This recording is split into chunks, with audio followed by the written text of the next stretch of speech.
Hello, what's up mga ka-e-bike? Dito na naman tayo sa panibagong video natin, no guys. Okay, meron tayong problema na naman dito. Isa na namang single. Okay. Tara guys, let's go. Eto guys, ito yung pwesto. Sobrang init. Alas 2 na to guys, ng hapon. Okay, ayan. Eto yung single natin. Ayan. Ayan yung single natin. Ayan si Miss Home Credit natin yan guys. Ayan, ang problema dito sa e-bike na to, nagpapagawa siya, hindi daw tumatakbo yung e-bike kahit nakasusi. Pero ang problema, isang malaking hindi niya dinala yung susi dito. Paano natin matitesting, di ba? Okay, ngayon guys ngayon kahit wala kang susi, naiwan nung may-ari yung susi. Kaysa babalikan niya pa, i-convert natin ng remote. Okay guys, wala tong remote guys, i-convert ko lang sa may remote. Ito yung remote guys. Ayan, bago yan. Ayan. Wala talaga tong remote. Lalagyan ko lang ng remote para may switch ko. Okay, sige lang guys At ito nga pala yung linya ng, ito yung linya niya ng remote. Itong dalawang red na yan. Okay. Ayan. Naka-install yan dito sa may tabi ng controller sa likod. Lahat naman ng e-bike meron yan, pero yung iba talaga mga sinaunang e-bike tulad nito, mga ganyan. Ayan. Sinaunang ganyan. Wala talagang mga remote yan. Susi lang talaga. Pero ito lalagyan lang natin. Tatry lang natin kasi para mapaandar. Okay. At eto na nga guys. Eto na, nakakabit na siya no guys. Ayan, nakakabit na yan. Ito yung remote niya. Okay. Try lang natin kung gagana. Okay.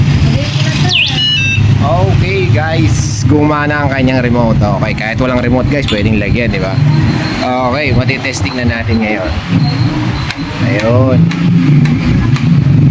Guys, no? Throttle. Ayaw. Throttle natin, hindi umiikot. Okay. Ngayon, possible nito guys, dalawang factor lang yan. Okay. Bago natin puntahan dito sa controller, unahin na muna natin ang harapan. Ayan, kaya binuksan ko na. No? Okay. Huwag tayo magbe-base pag hindi umiikot at hindi na nag-throttle ka, hindi na umiikot ang gulong. Ibig sabihin, controller or throttle. Makikita mo naman sa throttle kung talagang may pitik o wala. Ngayon, maganda naman yung throttle niya. Eto, maganda rin naman yung gulong. Ayun, bagong langis pa, di ba? Okay, kalalangis pa lang. Ngayon, first step natin dyan guys, pag mga ganitong e-bike, ayan, di ba? Okay, kayang-kaya nyo to guys. Kahit kayo, kaya nyo pa sa bahay nyo. Ayan, binuksan ko na yung harapan. Ayan, gana, hindi tumatakbo. Ayan. Okay. Ayan guys, meron lang tayong unang i-check dito. Bago kayo mag-check ng kung ano-ano dito sa e-bike natin, check muna natin tong ground niya, yung sensor niya, brake sensor niya. Okay, tanggalin lang natin yan sa pagkaka. Ayan, kulay na yan, no? Violet gray. Hirap talaga guys, no? Pag mag-isa ka lang, no? Hawak mo yung camera, ikaw pa rin magbibideo, ikaw pa yung magsasalita, no? Tsaga-tsaga lang. Wala pa tayong tagahawak eh. Sige. Soon. Yan, meron na tayong tagahawak soon. Eto nga yun guys, pag tinanggal mo yung isa, tanggalin mo rin yung kabila. Okay. No?